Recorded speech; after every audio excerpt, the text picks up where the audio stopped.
The final accident scenario we see frequently is the left cross collision.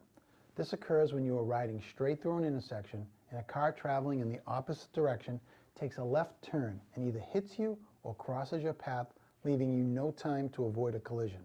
The best way to avoid these types of accidents is to dramatically slow or stop at all intersections and be sure it's safe to cross. Even if you have the right of way, be prepared to take evasive action.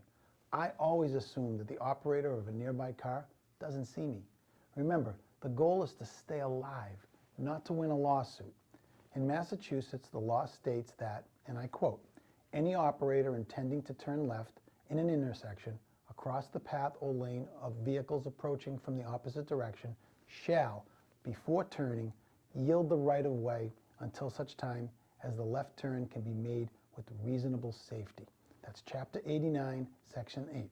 So yes, the car driver will likely be determined to be at fault, but that's hardly a consolation to you after being seriously injured or worse in an accident.